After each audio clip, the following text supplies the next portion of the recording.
Hello and welcome to Skeindeer Knits. My name is Ellie and I am a Norwegian living and knitting in London. And you can find me as Skeindeer on Instagram and Ravelry. And on Ravelry there is also the Skeindeer Knits group where there are a number of knit-alongs going on. So I just want to wish you all a warm welcome, whether you're a new viewer or an old viewer. And for those of you who are new viewers, I'd like to inform you that there are a number of knit-alongs going on in the Ravelry group of mine. There is the Marius knit-along where we're all knitting garments for, well, of the Marius pattern. This is an example of the Marius pattern, although that is a cushion, so the garments obviously have to be garments. They have to be sweaters or cardigans or vests or in that category for teens or adult sizes to make it fair. And that is a winter long knit along, so there is no end date for that yet. And there is the Sabbath Little knit along, and that is a knit along based around my Sabbath Mitten patterns that I made into a bundle, like a pattern subscription bundle where you get a mitten pattern a month. The first pattern was already out in January actually, so I included that, and then the first club pattern came out on the 1st of September. The second has also come out on the 1st of October. The next one should be out soon on the 1st of November, and there's already a pattern page on Ravelry that doesn't reveal anything, doesn't have anything available, but just comes with a bit of information. And on the 1st of December is when the last pair of mittens will come out, and you will have the end of the year to finish the mittens for the knit along. Considering expanding that to January, I've yet to decide, because I will be doing another knit along, which is the Christmas mystery mitten knit along that I'm going to be doing. It will run from the 19th of November and probably to the end of December, although the last queue will come out on the 3rd of December, so that those of you who wish will have time to finish your mittens to wear them for Christmas as well. So there will be more information on that later. Whew. Oh yes, there is the flea knit along. Sorry, I got a bit distracted. There's a ginormous bumblebee trying to break into my window. But yes, there is the flea knit along, the flea cardigan knit along, the flea cardigan that I wear everywhere and all the time because it is the best cardigan I've ever made myself. Very wearable and awesome. It's co-hosted by me and Kristen of the Yarngasm podcast, very much known for the wool and vineyards. I'm so sorry, that is a huge bumblebee. I think he gave up. So that is running until the 31st of October, so it's actually about to wrap up. So do finish up your project. I will probably announce the prizes when I announce the winners, because while there are lots of prizes to choose from all of a sudden in my little prize basket, I need to kind of do some clever thinking on which prizes go for which cow and such. So that is that. The other thing that I really want to mention up front, I nearly forgot, and I don't know how I could, because this is quite, I guess, important, is that we have now reached more than 5,000 subscribers here on YouTube. That is a lot of people. That's like a pretty big room of a lot of people. So thank you so much. It's, given the times that I am in my personal life, blah blah blah, we're not going to cover that today, although I don't have anything positive to mention. What I do have to mention, of course, is that there are so many subscribers. So that is so cool, and what I try to say, I guess, is given everything, it's so encouraging, so lovely to have this positivity and kind of having it as a testament in a number, a thing that it's so concrete that I can point at and say, wow, 5,000 humans said I'd like to watch more of this. You know, that is, I don't know what to say to that other than thank you. But what I will do, because you know, a lot of the time when people they reach these kind of points in their YouTube career, they do giveaways, and I might do that, but forgive me, I got home from Oslo yesterday, so that is not something I have had time to think about and sort out yet.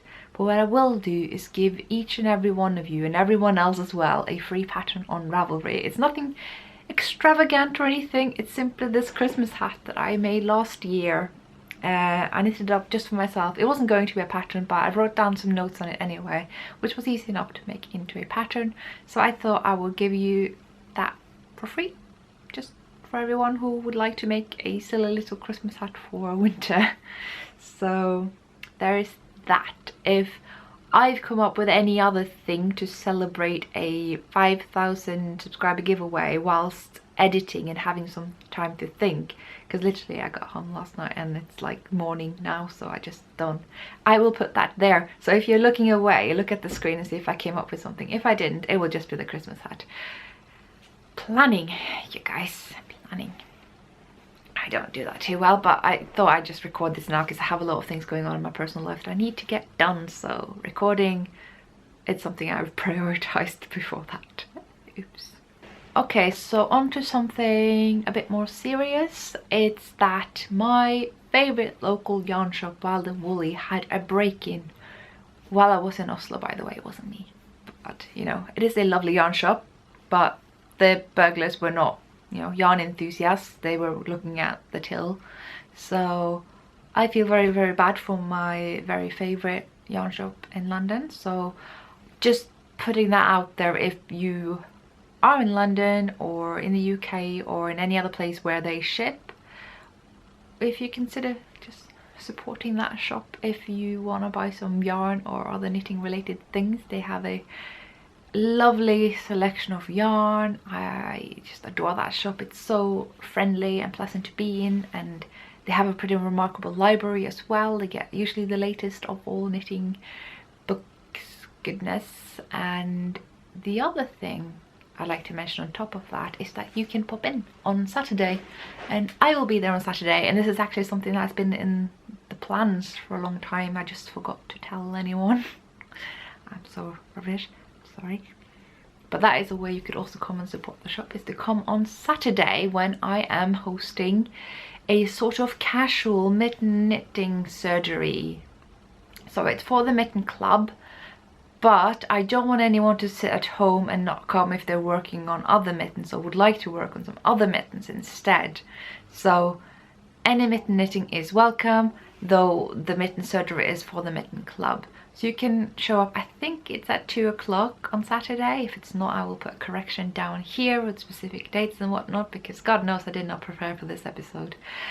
So yeah, do come and join. I'm sure, sorry for the late notice, but I'm sure Anna of Walden Wooley has pushed this enough already, because she's very good at advertising all things knitting in that shop, and it's a great shop. Did I mention it's a great shop? So if you can't make it to the mitten surgery, at least consider supporting the shop in any other ways if you can, if that suits your, you know, situation. I just thought I'd mention that because I thought it was an awful shame that that happened to such a lovely shop and community centre in the London knitting community. And yeah, so I'm kind of mixing up the two things together. One thing is that it was broken into and that is bad, and if you want to help, you can. If you also want to come and knit mittens with me, I will be there on Saturday to do that. I don't remember if it costs anything. Either it doesn't or it's really cheap. That's the one thing I just don't remember right now. I'm not sure if I'm being paid for it even. I'm just like kind of gonna sit there, casually knit mittens and help people out when they run into mitten problems, and it's just very casual. It's not class, it's just kind of, I'm there with knitting mittens. Okay, that's that. I have been knitting on 2 things because I have been busy doing other things than knitting, although still knitting related. But there have only been 2 things that I have actually gotten done on my needles. Nothing finished, but hopefully you can forgive me, because the first thing is my very own design. I feel like I made substantial progress from last time, but it might not look that way because I just have a number of stitches going now. See if I can, this is the front, yes, good. So it's been divided onto sleeves and body, basically. So there is that. I have run into this sort of, not a problem, but just something I need to be aware of and maybe put into the pattern, is that if you have a longer row gauge than I do, which some people do, of course, we are all different knitters, and you might get a yoke that is way longer than mine. It could be too long before you divide into sleeve and body. You can, however, still divide into sleeve and body while still working on the colour work. That is fine, just do that. So whilst it was okay for me to just start doing that right after being done with the colour work, you can just do that sooner if need to be. So okay, let's talk about this in more detailed depth. English, I've been in Norway for a while, forgive me. But yes, I am designing this I was showing it off last time as well, and it's supposed to be a colorwork yoke. It's supposed to be a whole sweater. I thought I would crop it because I like a good cropped sweater and it's a vintagey look, but given that this is top down, it is very easy to just do anything, but you know, you can knit it longer or shorter or wider or waist fitted, and I'm going to try to put in instructions for doing either, but essentially you just have to fit it to your body, and hopefully this kind of easy and quick top down pattern will help you do that. I say quick, yes, it's using fingering to spot weight yarn, but I'm aiming for a 24 stitch gauge with this because I found that whilst you can still work with thin yarn on that gauge, it's quick. I found that with past projects as well. Like, there's a huge difference just between a 26 stitch gauge and a 24 stitch gauge in terms of how quickly you can finish a colorwork design. So this is what I have. Ta-da! So just close up on the colorwork just in case you want to see the whole kind of where it starts and where it ends. It's a fairly tight neckline because again I want that vintage look and I quite like a tight neckline, but if you don't, that's fine. You can just kind of cast on with this, that was my phone, apologies, but you can cast on with the stitch count that you get after the first round of increases and do the rib from there on, so that shouldn't be too much of an issue if you want something else. But then keep in mind that this kind of sleeve and body divide may have to happen up here, but that's fine. Just putting that out there. I've done that with the Marius actually, and that was fine, so shouldn't be an issue. But yeah, just showing you the progress I have done. I'm just going to be working up the sleeves and the body downwards, and once it's knitted up I can write something down and send out to test knitters, do some clever tech editing, choosing. I mean, I have a couple of tech editors to choose from, but I mean, I'm still happy to hear tips and tricks about finding the right tech editor and knowing what to ask for and what to expect in terms of paying and etc. It's just kind of, as far as garments goes, this is a fairly new area of mine.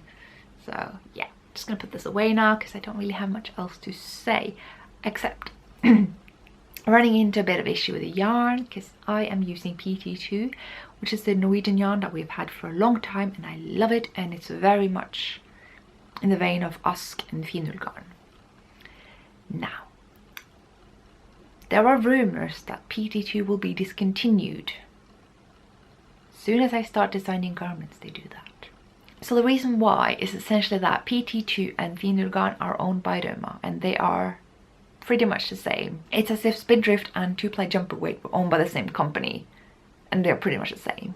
So it makes me sad because PT2 has so many lovely colours that Finull garn doesn't.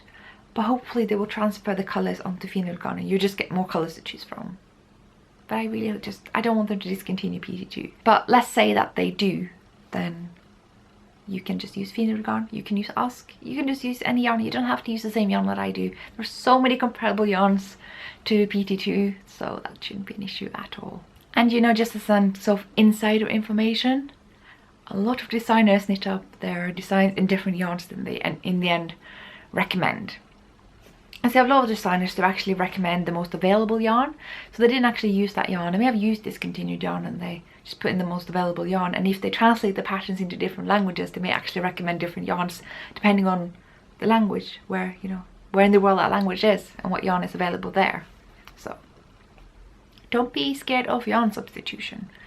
It's hardly considered yarn substitution if you go from PT2 to Finull garn, to be honest. That's pretty much the same thing.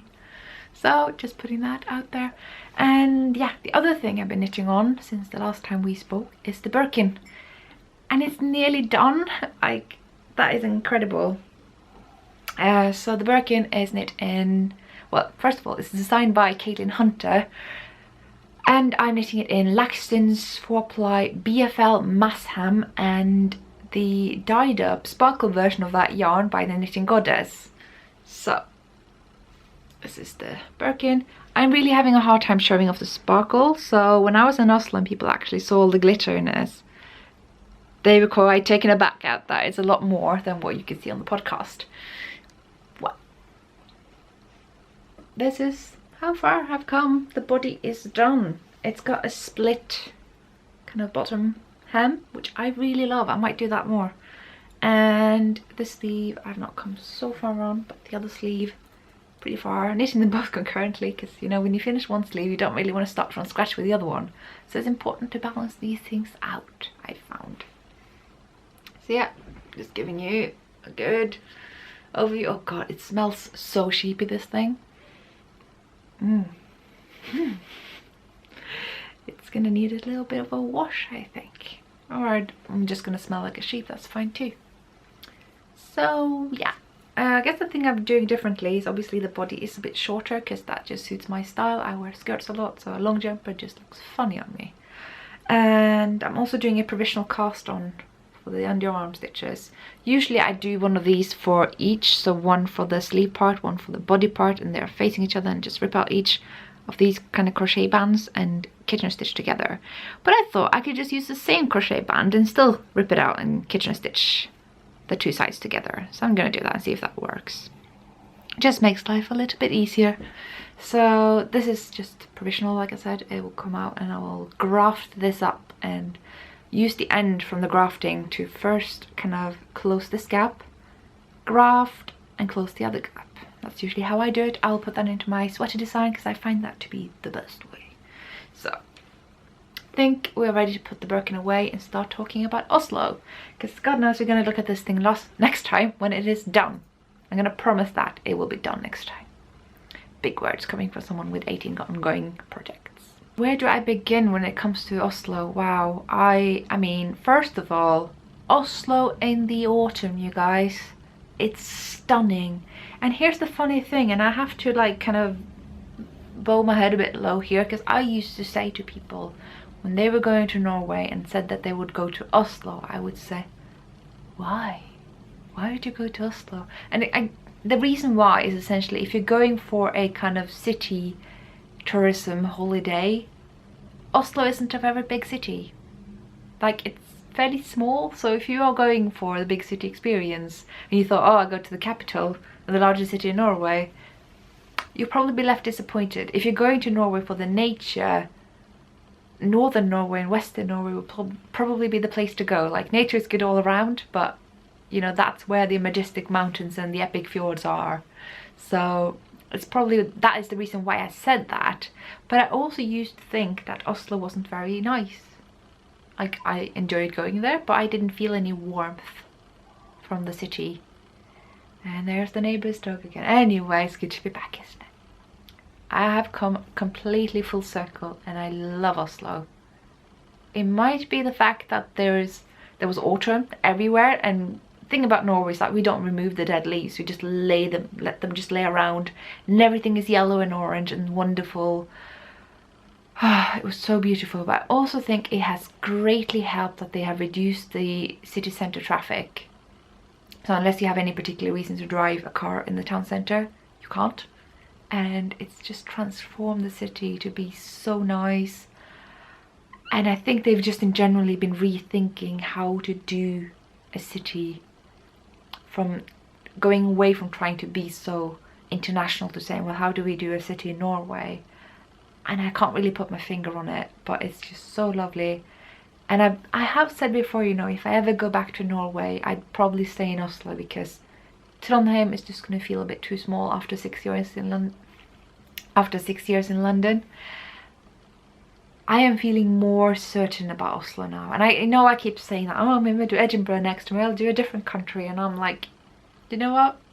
Oslo, I think Oslo is the place I will be pretty happy as a knitter and as a Norwegian and as someone who may have outgrown my dear old Trondheim a bit. So that is the first thing I have to say about Oslo. I landed in the middle of the day, so I had a lot of time to kind of use before I ended up where I was staying. So what did I do first? I went to a yarn shop. The first thing I did was going to Strikkedilla, which is in the neighboring shopping center to the train station in the capital, like in the center. And it's called Strikkedilla. They have the most common brands and companies of yarn, and I didn't buy anything there because it's kind of what you can get anywhere in Norway, but definitely worth going to if all you have time for is being in those kind of shopping centres that are connected or near the train station. They are literally all connected. You can walk into one from the other via bridges or direct entrances. So just good to know. It's in Oslo city, that's the centre that is in, but there are multiple centres there. From there on, I went to Pickles because, of course, I had to go to Pickles. And Pickles is in Grünerløkka, which is an area I have faint memories of having been to. But I do remember actually, like a decade ago, I considered moving there for this completely different education than what I went for. But it's lovely. I really, really like Grünerløkka. And so I went to the Pickles shop where Kristin of the Strikketherapy podcast works. That is a podcast that is in Norwegian language, so that would probably only be relevant if you can spell Strikketherapy. And that was really lovely seeing her again. And I had specific plans for going in there because I've been saying that I want to make some big and basic jumpers. And when I say that, I think about this kind of slightly oversized raglan sweaters, and both Kristin and Ingvild, who are doing the Strikketherapy podcast, are very good at fronting those kinds of garments. And every time I look at theirs, I'm just, that is what I need. Like all those complicated color work and body fitted stuff, it's all well and nice, but in the end I need to stay warm when I'm inside a cold English house. So I picked up some Pickles pure wool and Pickles merino tweed. I will be showing you that in the haul. I just thought I'd mention that now. And what I got with the yarn was also the Dagny kjole, or the Dagny dress, which is related to what I mentioned in the last episode, where you can choose yarn for this knitted dress in accordance with your eye color.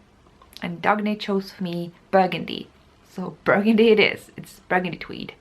Just a spoiler for the haul, but I'm saving the haul for last because some people love it and some people don't, so it's like a nice thing to keep as a little treat at the end. But yeah, absolutely love Pickles. I think they have wonderful yarn. It's not like, whilst it's a Norwegian company, I don't believe any of the yarn is sourced in Norway, so that is just something to be aware of. But I truly love that shop, and I think it's remarkable what the ladies of Pickles have worked up and made. And if you don't know, Anna and Heidi of Pickles is also a design name on Ravelry. It's one of the most popular ones actually, so it's worth looking into as well. But yeah, once I was done at Pickles, I continued my journey up Grünerløkka and went to Grünerløkka Yarn.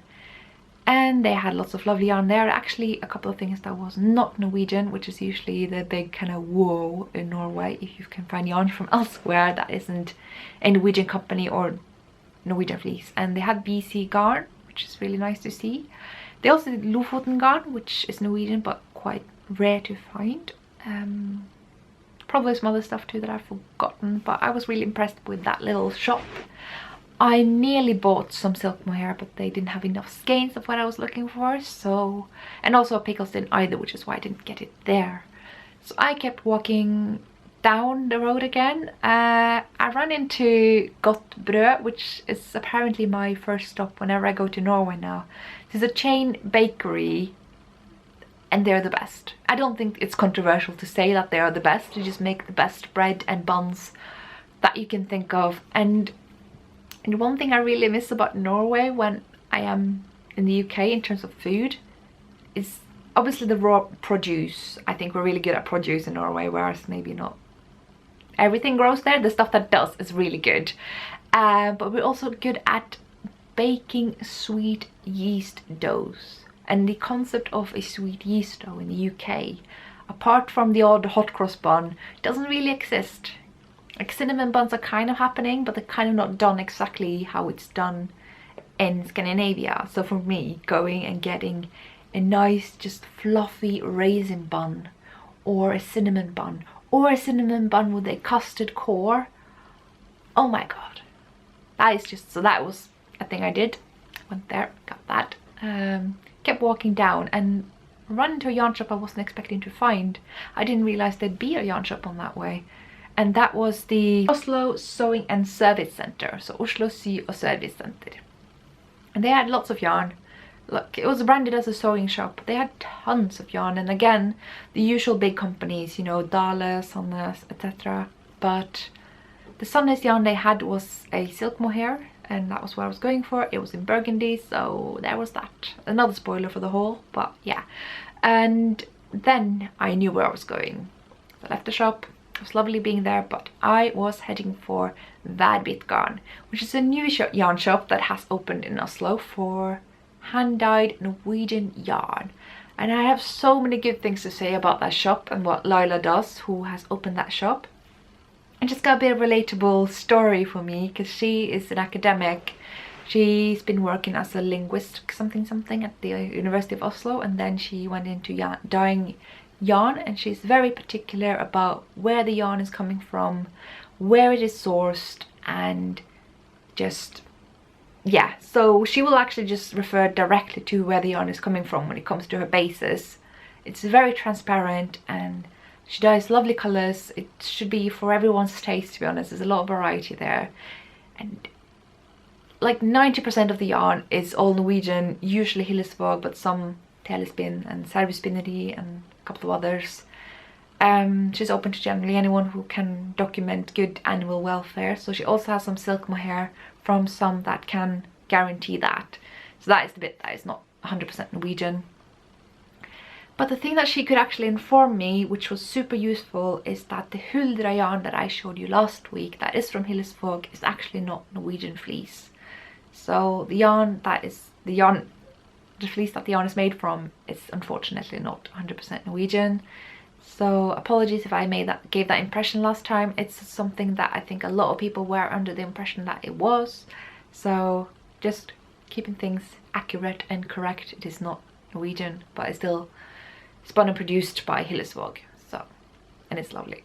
So yeah, I'll be getting more into Værbitt as I am showing you the haul, but I thought you would be interested to know. So I should be putting up like some kind of Oslo yarn map or something. I'll see if I do that.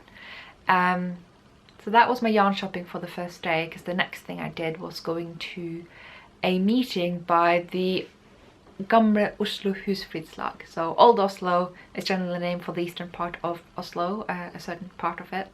And Husfliden is a craft society or craft guild. It's like a guild revolved around old Norwegian craft, generally knitting, related to the Husfliden shops, but not necessarily. And I went there because Pinneguri, who's called Anmyre in real life, was having a talk about top-down knitting constructions in terms of clothing, in terms of sweaters and cardigans. And that was really interesting. It was really funny when I came into the door and she was like, oh my god, you are really like lowering the average age rate. Welcome.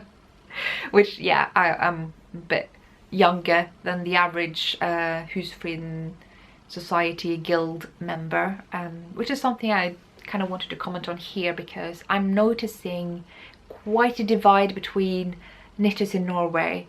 They are the old ones who are part of like local sewing groups or craft societies or guilds like that one, and these are people who have never heard about Ravelry, had no idea there was going to be a knitting festival, just completely just not in touch with what us younger knitters are doing. And we, on the other hand, are not in touch with what the older knitters are doing in the craft guilds. So that was quite striking, because obviously you didn't see any of those people at the knitting festival. There was like people like me who are on Instagram and Ravelry and know what that is. And I'd love for there to be some kind of bridging of those two worlds. I think I'd like to try that, to think that I am doing that, but I don't know. But I thought that was just quite striking and noteworthy. And so when Anne was talking about top-down constructions, it was new to a lot of those really experienced knitters who were there. They just never considered that that was something you could do, even though for us that's like been around for a long time. And what was really interesting, and I hope I don't steal like one of your special kind of secret materials for the lectures, Anne, but it's that top-down knitting, the oldest pattern that you can trace that we still have today in top-down knitting is Norwegian. So I was under the impression, just like Anne, that this is something that has come up from America and Ravelry and in modern knitting to knit top-down. But yeah, sure, you can trace it back a bit here or there. Like, I know the boohoo's jumpers have been made top-down, and there's some people who have made a hype lately, but it doesn't seem like an old thing. here in Britain, people generally think that the way people always knitted have been in pieces and then seamed them. Bottom up pieces seamed together. And in Norway, everybody's under the impression that everybody's been knitting since the olden days in the round, bottom up. It's not really the case either, but actually top-down knitting has been around for a long time. And so if this is in the book by Anniken Sibben-Byrne, which is a book that has been around since the 20s, although the top-down sweater was included in the 30s in that book, that suggests that there has been more, and they have been around earlier, because that book is supposed to be a testament of old knitting, of traditional knitting, of representing Norwegian knitting. So for there to be one top-down construction garment there, you'd think there'd be others, and you'd think that's been done for a while. It might not been the most prevalent way of making sweaters and cardigans, but it's been a thing, and that has kind of disappeared from Norway and kind of travelled across the Atlantics and kind of become a thing that Americans has brought back to us again, and via Ravelry and the internet and what we do nowadays. This is also true for the Icelandic sweater as well, which is sometimes made top down, but regardless, it's actually not as old and traditional as people think. It's something that was popularized in the later half of the 1900s because it was inspired by the Eskimo jumper that was remade by Unnsø Landale, but originally published by Anniken Sibben-Byrne in that book of hers. I think I touched on this in the last episode as well. Not sure why I was talking about that then, but yeah, I just thought that was really interesting and makes me feel a bit less shameful for diverting away from the traditional ways of making things by making my first sweater top down, because it's been done and it's a thing, a way that people made things, and yeah, things go in all directions really, and it's just super cool to learn about these things. And I'm wondering if maybe that's where my research career is going to take me next, because it's just so cool. So yeah, anyway, that was that day. After that whole talk, I went and had a knit night. It's a regular Thursday knit night in Oslo at the train station. So I met with a lot of lovely knitters there. Some people I knew from Instagram, and apparently they already knew each other, so that made things easy for me. And I met the lady who I was staying with at the Airbnb cabin at Big Day. And I just have to put in a picture here of that cabin because it was lovely, and it was really made to be Norwegian looking, you know, decorated with skiing, and the curtain rods were actually what do you call them, ski rods? Like staves? I don't know what they call in English. Help. So yeah, it was just really lovely. It's just funny every time I go to Norway, and I just become aware of the housing standard, how different it is in Norway from the UK. And I don't mean to be rude, but at best, the British housing standard is unfortunately half a century behind Norwegian. And I know it's because we're just a wealthier country, and the wealth is also more distributed evenly, so people generally just have higher standards where they live, unless they're students or young like me. So it's a bit like, oh wow, there is heating in the bathroom tiles on the floor, and the bathroom is 26 degrees, and I'm like, but yeah, this is actually normal in Norway. I've forgotten. Bathrooms are kept really warm, whereas here, when I woke up today, my flatmates left the window wide open in the bathroom. There's no heat in there, it's freezing, and that's normal here. And I'm just, I don't know. And just the fact that we could have heating on the cabin and just leave it there, because nobody in the right mind switches off the heating in the winter or the autumn or early spring or even in the summer if it's cold. You just don't, not even if you're gonna leave, because coming home to a warm cold house is just like, it's cold and you're gonna spend a lot of electricity heating up the room, whereas if you just left it unstable, you actually would have used less. I'm sorry, that's just a bit of Norwegian wisdom there for someone who has a house that is insulated, which is another thing I could say about the UK. And the taps with a different, like one for warm water and one for cold water, and the fact that the house doors go in so that all the water drips off on the inside, and the carpets, and I miss Norwegian housing standard, you guys. So the cabin was lovely. It was just a cabin, but even that was just really good and nice, and I slept up on the little loft above the bathroom. It was really, really quaint and cute. And the garden of the cabin was full of animals. So the garden itself was the main house's garden, but they told us we could feel free to use the garden if we liked, and they had ducks, they had a cat, and they had a lovely dog, and they had rabbits and hens. And I love those little bunnies. They were so lovely and cute, and I'm just, oh. Seriously, I need to think of a very clever way to make those people just give me their house, or at least just that little cabin, even though it's just one room. I loved it. Ah, and the autumn in Oslo is beautiful. I try to get some good footage, but quite frankly, sometimes it's just not appropriate to pick up the camera. But I have filmed something, and I'm just gonna put it in here whenever it fits. Maybe it's already running, I don't know. So the next day I just spent more time downtown. So me and Rebecca, who I was staying with, we went to 3 shops in the center of Oslo. So that's another 3 yarn shops. The first one we went to was, let me get this right, Sømsenteret. That is also a sewing shop, but again, Norwegian sewing shops are like 90% yarn, it seems. And they actually did rowan yarn, which was surprising. Again, we become very surprised when seeing non-Norwegian companies. So I really liked that shop. They had a lot of Norwegian yarns, as well as some PT, if not Doma, and yeah, I liked it. I didn't buy anything, but it was a good shop, a good find. And right next to it was, well, I say right next, just around the block, was Fru Kvist, which was a shop I was recommended by a lot of people on Instagram when I asked. Sorry I didn't get back to you, I was on the plane. It was difficult, so I went there anyway, and it was lovely. It's like a bookshop for knitters, so it's a lot of knitting books and other books, children's books, a lot of things like equipment and stuff and things for what you need as a knitter in terms of needles and notions. They had yarn as well, like in the lower ground floor, so it's a bit weird. You either go up the stairs or down the stairs, and down the stairs they had the yarn. Nothing that really interested me, but a good find again. And upstairs they had all the little bits and bobs of things. I really love that shop. It was very, very, very charming and small, but just the right size to be cozy. So definitely recommend that shop. And what's good about it is that it is really close to Husfliden. I think they have renamed it now, but it's part of the Husfliden chain, which is, as I've told you before, a chain shop in Norway. Every major city and a couple of villages as well have that shop. It's related to Husflidslag, the craft societies or the guilds that I've just mentioned, and they sell lots of ultra Norwegian stuff, handmade stuff, or things that are made from local things. Like you got Røros Tweed, for instance, which is like kind of our take on their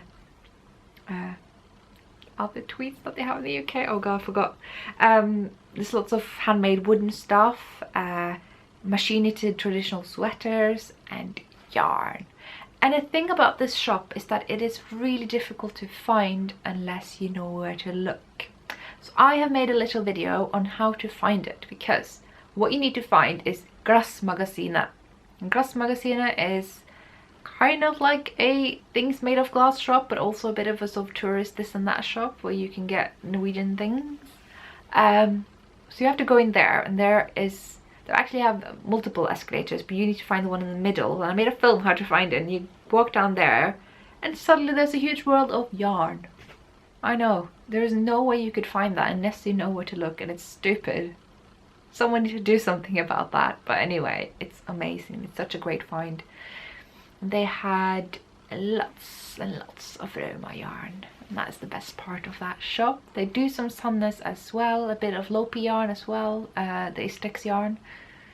I just, yeah, tried filming there whenever that was appropriate, and it's here. And I bought quite a few things, but that will be something I will keep for the haul. I didn't actually buy, I don't think, any yarn in that shop, because God knows I have a lot of Roma yarn already. And they also started doing some Hillesvåg yarn. They do the Pelt Wool series, which I also have quite a bit of, so I didn't buy that either. But I was considering getting some black and white finial for this cape I really want to make. But I think that'll just have to wait, because I'm going to be in Norway in December, so if my deals are cleared by then, maybe then I'm allowed. So then I kind of wandered about on my own, and I ended up in Shouldve End, which is up in Majorstuen. I don't know if I want to say that they have anything in Shouldve End that you can't find further downtown, but it's still a very lovely yarn shop to go to. Lots of the usual companies, anything from Sandnes and Drops, etc. Though they didn't have Tjorven, which is like the best Sandnes yarn, so it's a bit of a sort of typical Norwegian yarn shops, and I kind of want to talk about that for a little bit before I move on, because this struck me when I was in Bergen and Stavanger as well, is that still Norwegian knitting shop culture, and I don't know if this reflects a lot of Norwegian knitters, is very concerned and preoccupied with alpaca and merino, but in particular alpaca, because merino doesn't unfortunately keep you as warm as wool, so people have gone for alpaca because in the skein it feels a lot softer, so people are like, I would rather use that than finer because surely that would be nicer. And a lot of the big yarn companies such as Sandnes and Dale will recommend you to knit your color work cardigans in that yarn, and that's a problem because it's just not appropriate. Alpaca sags too much. If you have an alpaca wool blend, you'll be better off, but just alpaca in color work, you will not get the same kind of fabric. It will sag, it will drape. I mean, the alpaca is great for shawls, things you want to drape, but you don't want a color work cardigan to drape. And the worst part is that it's not as durable. So chances are that it's not going to be your generation cardigan. It's going to be something that you will find gets holes in the elbows and whatever in a matter of a year. That's quite a difference, because people are so preoccupied with it being soft, whilst failing to acknowledge that rustic sheep wool yarn gets softer by wearing it and washing it, and you will also get a bit toughened up by wearing it as well. So it's a bit disappointing to see that that is still a thing. And one of the yarn shops I went to, there was actually a lady who was going in there and she was like, I want to make Sabbath mittens. And what she's chosen was completely inappropriate for Sabbath mittens, and the shopkeeper didn't say anything. And when the lady kept saying, oh, I tried making male Sabbath mittens, but they turn out too small. The patterns are just too small. And I just really want to say, just go up a needle size, lady. You just make them bigger by changing your needle size. You can't just choose the needle and the yarn that the pattern says, hoping it will lead to the result that they say that you will get. You just have to adapt, and thing is, if you use the appropriate yarn, you can vary the gauge by quite a bit when you use different needle size, because it's still going to stick and become warm. And using, you know, superwash yarn and merino and alpaca, just that will become so much harder for you, and I wish that the shopkeeper would know that and tell her that. So that was something I reacted to a bit sort of negatively in my mind, but I still like a pleasant experience. I just think I needed to get out of the system. But yeah, I am a bit concerned that the big yarn companies that should know better are still saying that you should use alpaca for traditional kofte cardigans, when that is just not a good idea. And speaking of that, I posted a little clip on Instagram a couple of weeks ago of the latest, at the time, Arne and Carlos video. So it's the video they have made, it's up on YouTube for free and everything, and about when to use the right kind of yarn for the project that you're gonna make. And it's perfect. I don't always agree with them, and I thought, oh yeah, let's see what this is all about then. And I'm like, this is like gospel to me, like this is music to my ears. They are really just hitting the nail on the head. So do watch that video if I'm not expressing myself clearly enough. I think that was a wonderful video, very clear and very kind of, yeah, coherent and all-encompassing. So yeah, have a look at that, have a listen, get their wisdom. I endorse it. So as I left Tjorven, I went on to the tube further. The tube in Oslo is so much more pleasant than the London tube. I guess they just call it the underground in Oslo. Whatever, so much more pleasant. So I went up to Sagene, or a bit north of that, which is Storo. And in the Servicesenter, it's a shopping mall. They have this little yarn shop at the very, very top floor. So just when you think that there's no point going up there, because all they have is like gyms and protein shops and tanning studios, there's a yarn shop there as well. And the shop is called Mitt. and they have such a huge selection. The only reason I knew about this shop is because a friend of mine used to live in the area, and I stayed at his place and went to that shop and fell in love. It is so good. All I bought there though was just things that a friend of mine wanted to send her, so no shopping for me there, but it's a great shop. Lots of Rauma yarns and Sandnes, and I think there's Bearbro in there as well, and some other things. I'm happy with that selection. I could easily be a neighbour of that shopping centre and have my yarn needs covered. So after I had been there, I went south to Nøstebarn and Strikkelilly, and those two shops are so conveniently close. They're literally across the road from each other. So Nøstebarn is another chain shop that exists in every major city in Norway, and I always dismissed that shop as being just like for people who want to knit for their babies and probably just an awful merino shop. I'm just like, oh, not interested. They do non-superwash thin merino and it's wonderful, and they also started to launch a lamb's wool, which I find pretty comparable, and they also do silk merino, and I just love it. I think it's a great shop. I didn't actually buy anything there because I didn't need anything. Same goes for Strikkelilly, which was also a great shop with lots of variety of Norwegian yarns, covering the basics but also having, you know, the rustic yarns that I am into, so would definitely cover my needs. It was also conveniently close to where my friend has now moved to, so might visit him again, you know. So yeah, I really like those shops. And from there on I started moving south because I was having dinner with some friends, which was super lovely. So these were a bunch of knitting friends that have come down to Oslo for the festival, so we had food together, and that was really nice. It was really just also meeting all of you guys. It strikes me that I am really bad at social media because everybody seemed to know who everybody were, and they were like, oh, that's you on Instagram, that's you on Instagram. I'm like, Instagram? You know what I mean? I'm like, I post a photo a week and I read every comment. I don't ever get around to replying as half as many as I'd like to, but I always make sure to press the like button to show that I have read it and appreciated it. So that is like my level of Instagramming. I don't necessarily know the names or know who knows who or what they do, and sometimes I get shocked that like, oh my god, it's you, but you do that, and you know each other, and I'm like, you thinking I always admire what you do, I just didn't know it was you. So yeah, it was absolutely lovely, and what we did after the dinner was going to the first day of the festival, which was in Deichmanske Bibliotek. And wow, that was really crowded. I don't think they had expected that many people to show up on the first day, because it wasn't actually the festival day as such. It was just kind of the opening. So they had just a lot of things happening on the stage, which we couldn't really hear because the sound was quite bad and a lot of people were chattering and knitting. So it was mostly just for the social aspect of it. I met a lot of people. Almeida was very gracious to introduce me to a lot of people because I'm horrible at like advertising my own kind of yarn ambassadorship that I do from London. So that was really nice. Just got to meet lots of cool people and having people come up to me who've seen the podcast. That was just, yeah. I was quite tired that day, so I don't know what else I remember, but I tried making sure to document a couple of things here and there, and yeah. So I went back to the cabin at Bygdøy, which was conveniently close to the actual festival place, which was at the museum, the Folk Museum at Bygdøy. And if you don't know that, it's a museum where they have gathered houses and buildings from all over Norway from way back when and put them in this park where you can walk into, and it's just like time traveling. It's so cool, and such an amazing place to actually have a yarn festival.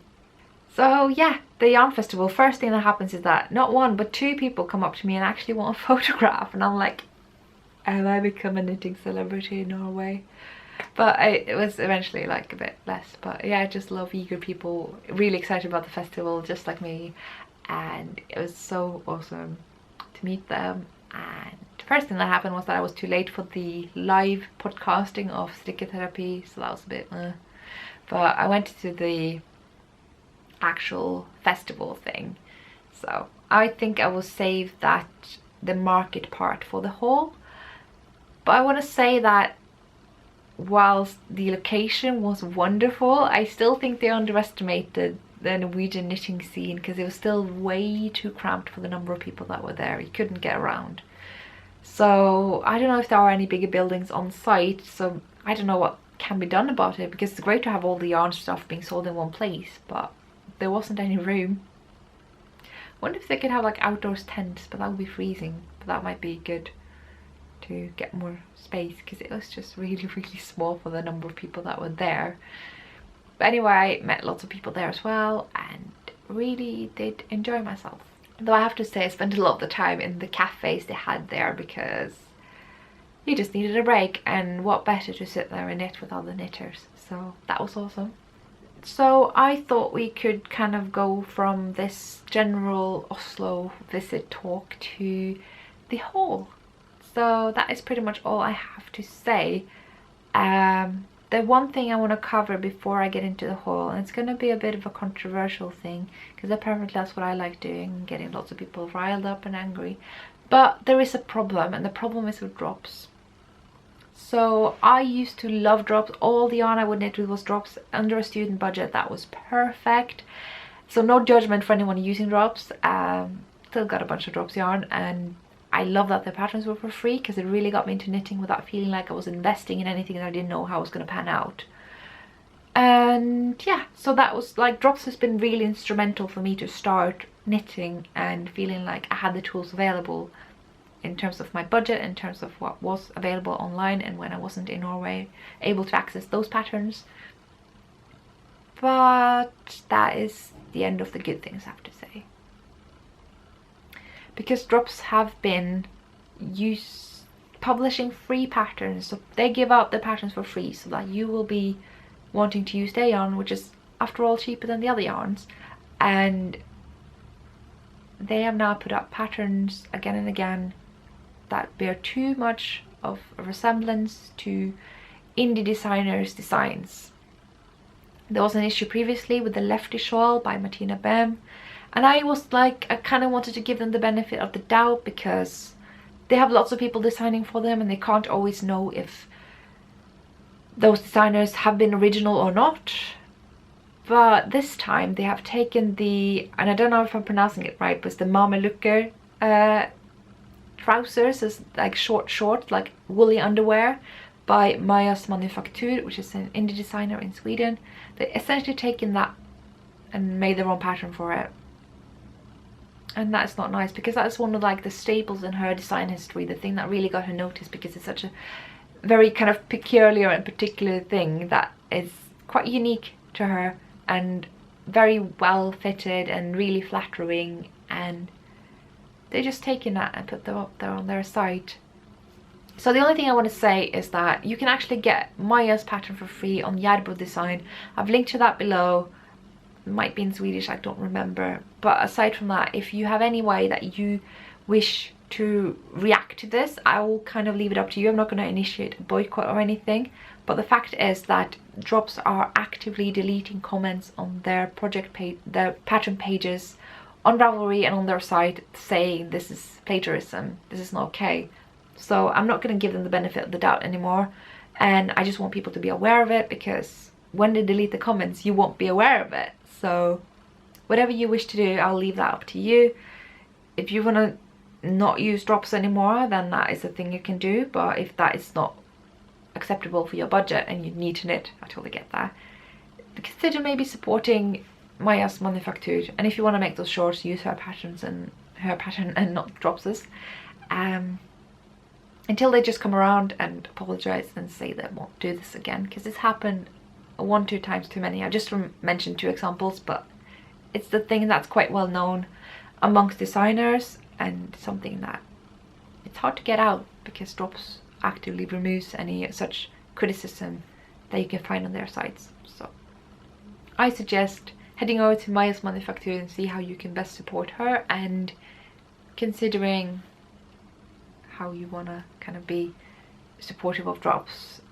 Again, not gonna initiate anything, just saying that is up to you. And I'm team Maja, you know, I totally feel for her. I not feel okay if drops did this to me, if they suddenly decided to be like, we have beginner friendly Shouldve mittens, and I'm like, excuse you? You know, that's the thing that they can totally do. I don't know the Shouldve mitten patterns, but I've come up with a formula that really works and helps people.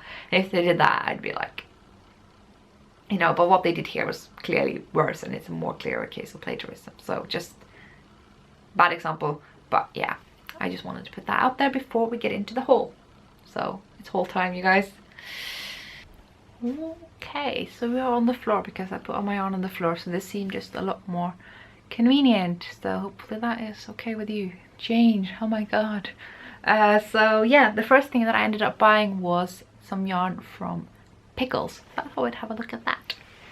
I got not one, not two, but six skeins of this gorgeous plum color.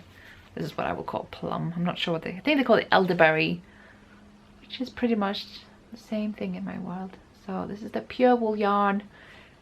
I don't know if it says much about where it is from, but don't confuse this with, like, you know, Rauma and Hillesvåg. It is not Norwegian as such, as far as I'm aware, but it's a Norwegian company and they have just developed something really cool. And so it's all non-superwash, pure wool. It's got 380 meters in this little 100-gram ball. It's a pretty majestic thing. So I think this would be plenty for a sweater. I could probably do with just 4 of these, but I went for it all. So if I have scraps, then well, it's my kind of scraps. The other thing that I went for, so these are gonna be for the Ingen Dikkedarie sweater, which is by Petite Knits, but I also wanted to make the Dagny dress, but I want to make it into a sweater. Not sure why I turned blue here, but anyway, sweater will be used in Merino. So the Merino Tweed, which is also a fingering weight non-superwash wool, but it's a single ply tweed yarn. It does remind me an awful lot of what Rowan has and what Debbie Bliss has, but the kind of properties and the label is different. But that's just useful to know if that is more available to you. It's got also 380 meters in a 100-gram ball. I love how they make these big 100-gram balls. You almost always get them in 50-gram balls in Norway, whereas Pickles, they just go big. So how much did I get? Another 6. So, and I was told to wear burgundy by Dagny, so you know, burgundy it is. Gosh, what is wrong with the light down here? I mean, I had to put the blinds down because the light is just like, so maybe that's why. So that was my visit to Pickles, but aside from that, I needed the mohair silk to hold together with the plum coloured yarn, because that is kind of the point with the no frills sweater, aka Ingen Dikkedarie. So I found some silk mohair from Sandnes. Can I reach this? This is the yarn. Now I was a bit of an idiot when I bought this because I didn't realize this is not their thin silk mohair. This is their kind of twice as thick silk mohair. I'm supposed to use the thin. I just didn't consider that. So this is quite a lot thicker, if that makes sense. I still think it's thin enough to work. It's just, you know, with these fluffy yarns you can knit them quite loosely, which I want. But well, it's burgundy, so it's fine. That didn't make any sense. So I got 7 of these, which is probably a bit excessive as well. I just kind of tried to match the meterage of plum yarn. So I'll probably have scraps or leftovers, or you know, so we'll see. I just couldn't really plan these things. I'm quite an amateur when it comes to these kinds of sweaters, so I know my usual sweater quantity is worth, but this is just a different beast entirely. So there we go, got a bunch of silk mohair, which is so weird to think about, that I'm just gonna make a mohair sweater, because I had pretty much, excuse me, I'd more or less rejected the whole mohair thing. Like, that's a kind of novelty yarn that beginner knitters get really enthusiastic about, and they're like, oh, I want to make big and fluffy and weird and soft, and yeah, and then you kind of grow up as a knitter when you stop getting really into those things. And now I've kind of just come back to it again. I'm like, I want a really big fluffy warm sweater, so I'm gonna do that. That would be nice. Also, I stopped by a completely non-yarn related shop, although they do some cotton yarn, which is Søstrene Grene, and they have great boxes. And if there was one thing that we knitters need, is a box for our socks. So this is my sock box. So quite big, should fit a number of pair of socks, because God knows I'm gonna make some big ones and some small ones, and they will all fit in here. So, excuse me. I like the whole winter forest look on it. It just takes me right home. So it's really good to have this here in London. Oh, it's got a weird echo when I'm talking. Anyway, never mind. Box for my socks. Now, as I mentioned, I went to the Værbitt shop and I adore that shop. So of course, after a long conversation about yarn and wool and everything with Layla, I had to buy something. And I was like, oh, do I want this? Do I want that? I'm not sure. What I ended up buying was this green skein. So this is on the Tinder base, which is from Hillesvåg. So on the back you get all the good information that you need. She literally just names her yarn by what the yarn is. So this is commercially sold as Hillesvåg Tinder, and she gets that wholesale from Hillesvåg and dyes it up in her wonderful colors. And I got this amazing green, which I think is going to be a hat. I'm not sure if I can wear green with my funny colored hair. Oh, look at that light that's getting. But I will do that. I have a hat pattern in mind, and yeah. And Tinder, if you didn't know already, is in pelt wool. It's their thicker weight to Sølje. Sølje is kind of more of a fingering weight, and Tinder I guess would say is a DK. And yeah, just love this skein. Very happy with buying that. But since we're already talking about Værbitt, I thought I could just cover what I got from Værbitt at the Oslo Knitting Festival as well. So I got these goodies. So let's take them in turn. This is, it just says Hillesvåg Lammull. If you have any information about this yarn in terms of weight and meterage, I'd be very grateful. Because right now I've not been able to find anything on the interwebs. So, but yeah, it's a very nice purple color. It's not just because of all the blue light in here, it's actually purple. You know, my usual favorite shade of plum. So it's it says Vilsø Lammull, that is wild sheep lamb's wool. And I'll probably cover wild sheep a bit more, especially when I get into some of the library editions that I got. But it is probably the oldest breed of sheep we have in Norway, is the wild sheep. It's also called the Old Norwegian sheep because wild sheep is actually kind of a copyrighted term. But then again, the Old Norwegian sheep sounds a lot like the Old Norwegian spare sheep, and that is a different sheep. So, although kind of related. So it's nice that it's called Vilsø, I think. It's quite a harsh wool, but this is the lamb's wool of theirs, so that is actually really nice. No idea what to do with this, but it had to come home with me. Just like be on the shelf as a bit of a souvenir or something. Really wish the light wasn't be so blue down here, but oh well, what can you do? So I also got a skein of Ask from Hillesvåg. There's that. Can you just get like, maybe this is how white balance now. Nope, that didn't work. And I got her dyed Ask. So again, if you see on the label, very nice, lovely transparency with yarn sourcing. So this is dyed by Værbitt and this is undyed from Hillesvåg. And I thought I could get some nice designs happening there, but no plans yet, just thought I'd mention that. So this is a very grade blue. It's definitely blue, but you know, has a touch of grey in it. It's not bright blue in any sense.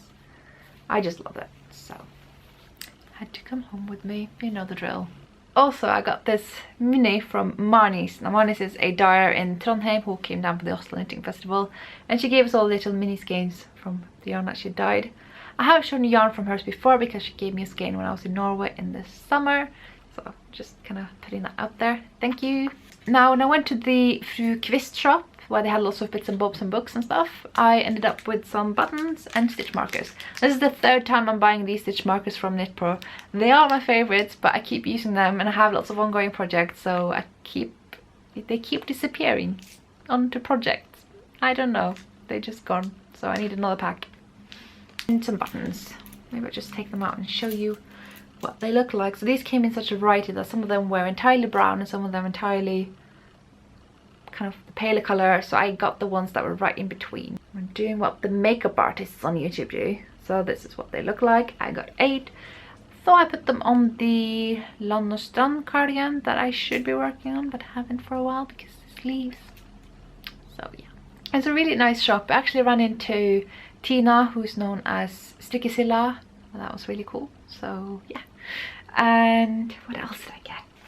So later we went to Husfliden, and there I came across another one of those booklets that I bought last time I went to Husfliden in Bergen. and this is on nålebinding. So now I have one on nålebinding, pioning and hacking. So I realized I need the tools to do these things. So what tool do you need for nålebinding? Well, you need a particular needle. That's not, okay, what kind of needle? This needle, which is made out of bone. It doesn't say exactly what kind of bone, but bone. There's a bone needle. I spent a lot of money on bone. This better be a fun thing. So covered nålebinding, I could just start that whenever I feel like it, though it might take years because I don't know if I feel like it. I just kind of want to have the opportunity in my shelf of things. The other thing that I needed was a tool for hooking, and apparently you need a double-sided crochet hook, which Knit Pro do, funnily enough. I don't know why it has to have like a crochet hook on either side, but now I have one, so we're a step closer to hooking, whatever that is. Now it just sounds like crochet to me, which I guess makes sense because hooking and hackling are similar terms. I don't know. And lastly, I needed a tool for pioning, and apparently you need these kind of... I'm having a hard time making this thing focus. Oh, this is the closest thing we're gonna get. This is pretty much in focus. So this is what you need for pioning. It's a weird flat metal kind of crochet thing. And I think you also use your thumb when you do this. Or maybe that was one of the other ones. So I don't know why I need this fancy thing, but apparently I do. So for pioning, yeah. It's funny though that pioning is so similar to the current Icelandic term for knitting. Just putting that out there. And I was also thinking the other day, so the kind of old term for knitting in my part of Norway is binding, which you could call binding, which makes me think of the term bind off, which I heard someone had claimed to be a term that's come from America, and it's not like the traditional cast off. But I'm thinking, like, if bind off come from binding, then actually it might be full circle all the way back to Norway again.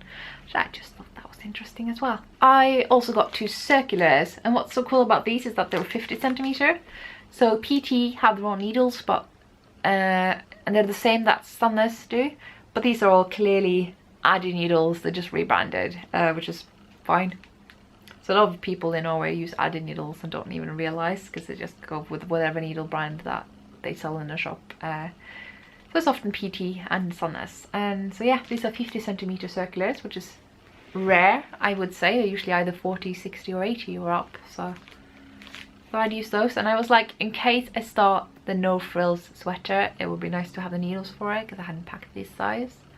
But I ended up controlling myself and didn't cast them on. So I also got some booklets. I got one on bunadsstrømper and I got one on the Satstar cardigan. So bunadsstrømper is the kind of tall socks, stockings that you use for fall costumes. They are very, very fine and fancy.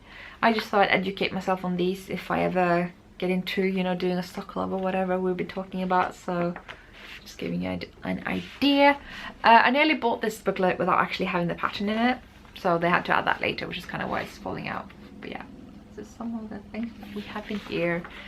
So yeah, it's just something I thought I would, like I said, educate myself on and maybe kind of redo into my style, maybe do them top or whatever. I don't know, just cool to have.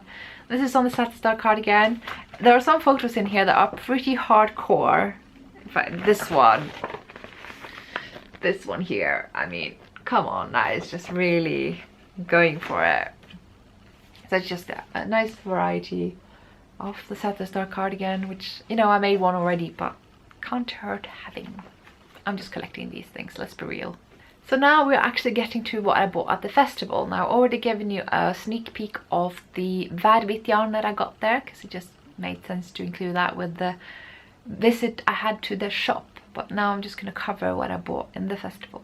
The first place I went to, not necessarily my favorite yarn, but I knew that would run out very, very quickly, and that is Tweedy Todd. And if you've not heard about Tweedy Todd, I'm not surprised, but I'm also shocked, because I don't understand why Tweedy Todd are not right up there in terms of fame with Labi NME and Hedgehog fibers, because they're right up there in terms of quality and the colors they have and the bases they use. It's like they're so well known within Norway, but they really just need to get their name out there. So I think if like I said, hedgehog fibers and Labia Naomi is your thing, consider having a look at Tweedy Todd. I'm going to show you what I got. I got some very dark colors, but they do have a variety of colors. See if I can show you. This is the yarn I got. Yeah, do you believe me? I mean, this makes me think of a lot of the yarn that I bought from Labia Naomi, certainly. I think they just need to get like Stephen West's attention and then you're done. So let's start with this one. It's called Midnight Oil. It's a dark blue skein. Has some hints of green to it, but it's just very, very dark. And the yarn is 65% superwash merino, 15% yak and 20% silk. 480 meters in 100 gram. It's 120 gram skein actually. So I'm already pretty amazed at that. It's pretty just, oh, I just love it. So close up of the logo, take notes everyone, just saying. So yeah, I keep saying that I'm done with superwash merino, but then I am very weak when it comes to colors. So if you just look at these, so this is baby snakes. Just showing you this way, I think that gives us better focus. I can understand why people do that now. So baby snakes, and this one, if I can read the handwriting, was Joe's Garage. So there's that. Nice grey blue. So I have no plans for this as of yet, but I mean, probably a 3-color shawl. I can see these blending very nicely with one another. I mean, if Helen Stewart does something that blends in the way that the snow melt shawl did, again, something with those kind of softer, lacy things, I could totally use this. Or maybe just make a big full pie shawl of sorts. Oh, maybe I should just get into shawl design myself, because I have so many ideas for what I want shawls to be, but then I need to find the appropriate pattern. And sometimes they just don't exist. But I'm a bit scared of shawl designs. I like designing the stuff that I know how to make very, very well. And that is socks and mittens and yokes. So that's what I'm designing. I'm like, oh, shawls. Ah. But yeah, just holding these up. I could hold them up forever, but we really need to get moving to the other yarns, so putting them down. Some other yarns I knew I would be getting is yarn from Telespinn. And I have it right next to me here because Telespinn, you guys. So what you wouldn't believe if I told you is that this is actually mohair yarn. I believe there's a portion of it that is lamb's wool as well, but it's a lot of mohair. Again, this seemed to be the way to get focus. If I knew this earlier, you guys. There's a grey with a hint of blue to it. But this is one of the two, I think we only have 2 micro spinneries in Norway at the moment. It's a small country. So it's Telespinn and Servicesenter. So Servicesenter is closer to where I'm from, and they do yarn that's perfect for the Serbi mittens. So one day I need to get my hands on that. But for now I do have Telespinn, which is a farm where they have mohair goats. What they actually call Angora goats, go figure. And become mohair yarn. So I had to get some of their amazing colors, because look at this color. Just, yeah. And they have the best shade ever, which is burgundy, which is not focusing, but there we are. So had to get 4 skeins. I'm thinking mittens. I've never thought about making mittens in mohair before, colorwork mittens that is, but you know what, doesn't hurt trying. So now I at least have the tools to do so. One slightly more impulsive buy was from Nina Petrina. I knew very well I'd be getting some from Tweedy Todd and Telespinn, but I wasn't sure what Nina Petrina would have in terms of colors, because she's like, I'm just gonna dye this, I'm just gonna dye that, and I'm like, well, we'll see. So I finally got to her stand. It was a bit difficult to get ahead, because that was one of, like, in that corner it was really popular, because not only did it have Nina Petrina, but it had Strikkedilla, which is one of the other major yarn dyers in Norway. I want to say like the Holy Triangle might be the 3 that were there. There are some others, come to think of it. And Gull, and yeah, it was just a really popular corner, very tough to get in and out. So I finally got to the front of Nina Petrina's stand and picked up these Christmas red merino silk skeins. And I adore this base because it's a non-superwash merino silk base. And look at that color red. The camera is not tricking you. It is bright, bright Christmas red. It is as red as can be. There's no hint of either blue or yellow in this. It's just full on red. No idea what to make of this yet, but I know it's enough for a garment because each skein, each 100-gram skein has 540 meters each, without necessarily compromising on how thick it is. Because this is like, I want to say this is a normal fingering weight thickness. So that is pretty amazing. So that's Nina Petrina. That's her logo. Some info. If you want to take some notes. So the base is called Thin Silk Merino, which is pretty accurate. I love when people have accurate yarn base names, when they just say what the yarn is instead of like, I don't know. No, I don't know any examples, but I kind of prefer that. So I'm like, yes, that is a BFL silk. Good, that's all I need to know. So yeah, did all that up forever as well, but I think we need to press on. Now, one of the stores that was really popular was Gull. I'm not sure how to pronounce that because they're Danish and they're trying to kind of have a little sort of pun on gold and wool. So it's like bracket G, ull. So gold or yarn or wool. I'm bad at explaining this. So, had to get burgundy. So I was just going to show you the logo of theirs. So you get an idea of how it's spelled. It's a very brown burgundy this, but I love it. So I bought that one with this. So I thought these could be paired together in whatever. A shawl maybe, I don't know. But then they had a shawl there, which used 3 skeins. So on the last day, the day where I actually wasn't supposed to buy any yarn, I bought 1 skein. I was pretty happy that I only bought 1 skein the second day because God knows what I bought the second day of Edinburgh. So, I got this. And the thing about these 2 grey skeins is that they're undyed, which makes them so lovely. Whereas this one's a bit harder just because it's been dyed. But together, I know exactly what shawl I want to make of these. Unless some other shawl comes my way, I know what this is going to be. So that is from Gull. It is New Zealand lamb's wool. And just thought I'd read you off some information. It's got 450 meters on a 100-gram hank. 100% New Zealand lamb's wool. Non-superwash. Lovely. Rustic. I could just say so many good things about this yarn. I totally understand how it was so popular, but I'm also really like pleasantly surprised that it was. Because it's not, you know, your usual superwash merino luxury base. It's pure, proper wool. And it was so popular and so difficult to get to. Like queuing for both these 2 and then this one was a bit of a chore. So I hope a lot of people end up with this yarn and gonna make lovely things with lovely wool. I was also lucky to get some samples from Vischer Garn from Sweden that someone brought me. Don't know if she want me to name her, so I'm just not going to. But yeah, Vischer Garn is a Swedish yarn spinnery. It's a bit of a small one. And they do amazing yarns. It's kind of comparable to Finul Garn and Turkey wool and kind of that area. But I want to say this is a lot softer. It feels really nice. Like maybe it's closer to Turkey wool fingering, if anything. So might just watch of these just to see. Try it out. Maybe I'll do designs in this yarn sometime. It's not the cheapest of yarn in this category. Like it's cheap overall, but in terms of comparable yarns I can get easier. So it might not be something I'm considering anytime soon, but it was lovely to get these sample. It's so squishy and nice, and I'm just, yeah, a bit of a fangirl of this already.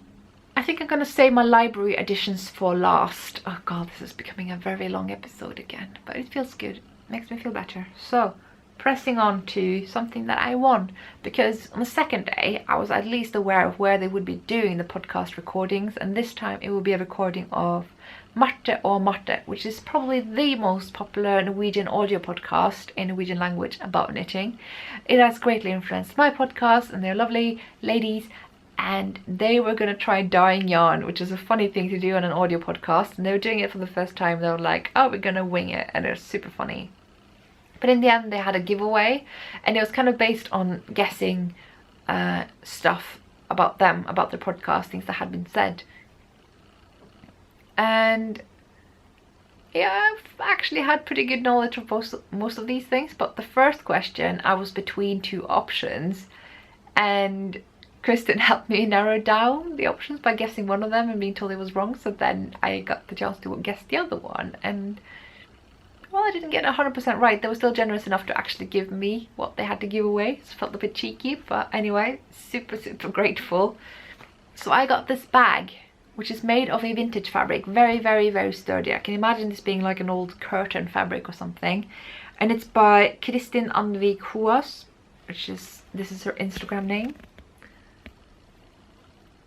You can see that, and it's called Gammelt Nytt Lillehammer. It's a little label here. It's just a lovely, nice, fairly big project bag in a bright green, and inside it was darning yarn by Regia, which is funny because my Regia socks recently got a hole in them and they are in shades of brown, so I've already darned it, but it doesn't hurt having this yarn for future.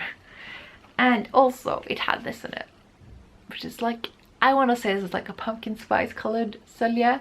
So this is the fingering weight pelt wool by Hillesvåg. It came with a little stitch shoulder as well. You can take that out. The colour is called cognac. I don't know how you say that in English. You know, the alcoholic beverage. So yeah, a close up because we love close ups. I've gone on and on about pelt wool before, so I think we can keep that short for this time. But I don't mind getting more Hillesvåg yarn, so thank you. That was really cool. So I was feeling pretty good the second day. I hadn't bought anything but that one skein from Gull or Ull. But I was given this, it was supposed to be for a giveaway, but I was told by Wenche Dual, the amazing designer Knit Netty, that I can keep this and she will give away this as a prize. So this will be one of the prizes for one of the things that I'm doing at some point. So the yarn is this.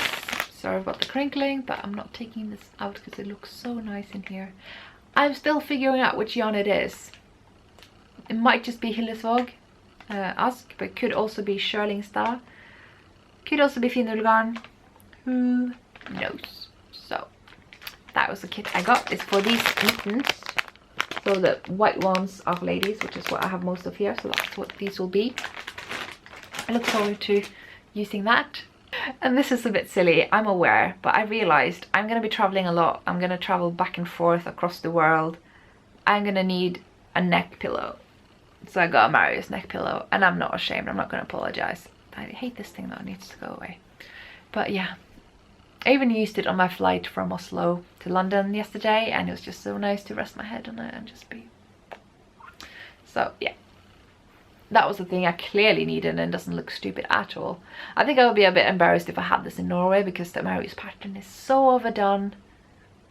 But I'm not in Norway, so I can overdo it and it'll be fine. And it just looks Scandinavian and cool. Now the only thing I have left to cover is the books that I bought, so I'm just gonna fetch those. First of all, I got this in the mail yesterday, which I have to admit, I only bought it because it was so cheap on Amazon. I don't think I would have otherwise, but I love the aesthetics of this book. It's got some very nice colorwork patterns in it. I have to say, although it's called Knitting from the North and it's someone who lives in the North, it's her designs. It's not a kind of traditional book in any sense. It's not like I go in here and I'm like, oh, this is so Scandinavian. It's a book on colorwork. It's nothing traditional, but it's a good book. It's got a lovely aesthetic to it, like I said. Lots and lots of just kind of simple colorwork. A lot of things you can work up on fairly big needles. So yeah, just thought I'd mention that. But the books I bought at the festival are these two, and I love them. So let me cover this one first because I bought that the first day. I actually had the privilege of seeing this book because one of the models in it got an early copy that she showed me, and I just fell head over heels in love. It's a book on shawl designs by a Danish designer. Her name is, where is her name? Karen Skriver. So her name is down here. There's that. And yeah, it's just full of really nice shawl designs. And the design I'm going to make with the yarn that I showed you from Gull is this one. Huge stripy garter where you begin with casting on the bottom stitches, which is 840 something stitches. Yeah, I'm not going to do that anytime soon. I'm still focusing on clearing my needles for the end of the year. So you can see more photos of this online. I'm kind of scared of whisking through it because that will reveal the patterns. Try to show you some, like this lovely photo of a lovely shawl. The model is actually Wenche Roald, so fun fact for you there. There are, I think, 4 models in this. So this is the young lady who showed me the early edition of this book. I'm sure it was the same edition, but she just had it earlier. This is also a lovely shawl. So it's just very Nordic. It's all been photographed in a forest. I love the aesthetic of this entire thing. I also love the schematics. The schematics of this book is the best thing because it really gives you an honest impression of what the shawls look like. You don't just have to go by the photos, but you get to see how they are. And this is something that has bothered me before with crescent shaped shawls, because you think they're going to look like a half circle, but what they really look like is this. Which is fine if that's what you're going for, but for me that's led to a few disappointments in the past. And so I love how honest this book is about the different shapes that you will achieve with the different shawls. So I can only say good things about this book. Absolutely love it after having whisked through it. This is not a proper review or anything, but yeah, just I have only good things to say. It is in Danish. I'm not sure about any translations, so if you're wondering about that, you need to talk to the publishers. So the other book is called Knitting with Norwegian Wool. Only in Norwegian as far as I'm aware. It's the result of a research project, which sounds so cool. Like, I want to do that kind of research. Why am I doing psychology? Just, oh my god. So full of facts and history about Norwegian wool and Norwegian breeds. There's a chapter about the wild sheep, which I kind of touched upon just now. It talks about the different fleeces on one breed of sheep, because you know they've got different qualities to them, kind of like the Shetland sheep, and different shades depending on where you source them, and different patterns for each fiber that they're covering, the different Norwegian fibers, if you will. So I love this book. I first saw this when I was in Bergen, and I thought it just looks like a book with kind of patterns I don't really care for. But it's not a pattern book. Primarily it's a book on the Norwegian fleece and fibers, the sheep breeds that we have, that we should source, instead of just going to the shop and be like, oh, I just need it to be really, really soft and alpaca and in merino. Like, I remember when I was in a shop in Stavanger and I bought lots of amazing wool, but there was this old lady there who was like, no, the yarn needs to be soft. She was getting help from the lady working in the shop, and she's like, no, that's not soft enough. And she was like, well, this merino, like, no, it's not soft, it has to be really soft. And I'm just like, wow, why? There's so many more things to wool than just how soft it is.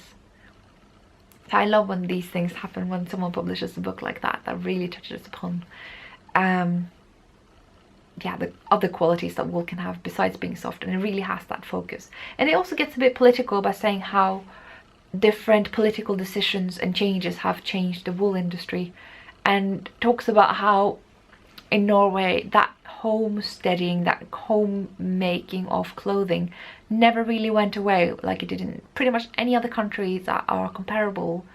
And we don't really know why. We don't know why there was a sudden gap in the neighbouring countries to Norway and the other European countries, why Norway kind of kept this tradition of making clothes from home. But we did. But there were decisions made on the political level that made this kind of crash. You know, the fibre industry was really on its way up until the 60s, and then someone decided that we should do some trading deals with other countries that basically made things cheaper getting it elsewhere, which really hurt the domestic industry. And I just love how this book touches upon that, and it doesn't really beat around the bush either. So I thought that was really good, and I highly recommend that if you can read Norwegian or if it will be translated. Again, something to talk to the publisher about if you are curious about that. I am done. Wow, I want to thank you guys for a lot of the feedback I have received lately. As ever, for now, unless I stated anything else earlier in text and writing, I have a Christmas hat pattern to give away to you all, and I want to thank you all for your support during this kind of difficult time in my personal life. Things have kind of gone up and down since then. It's not better, and if anything, other things happened that were unrelated to people around me. That's just been a bit bad. So It's been good to be away. It's going to be good to go away again. And also thank you so much for the name suggestion for the reindeer mittens. Or the deer mittens. I don't think they are reindeer, they're just deer. I tried to come up with something clever there as well. Choose a name or whatever. I'm still deciding, to be honest. They will come out soon because test knitters are getting back to me now, so that is exciting. And yeah, I will talk to you guys later. Hopefully I will get at least one episode up before I'm heading overseas, but if not, then I'll see you then with probably another haul. Which reminds me that I should do a de-stash. I have a huge bag of yarn that I'm considering de-stashing. This whole thing is just lots of things I don't think I will be keeping. Be interesting to hear if you guys would want me to do a de-stash. Like, should I just open an Instagram account for it, or is the Ravelry will trade or sell page good enough? I'm just kind of, yeah, looking for ideas there. But I was about to wrap up this episode, so I think I will be doing that. So I'll be seeing you whenever I upload an episode next time. Until then, you can reach me on Ravelry and Instagram. So, see ya.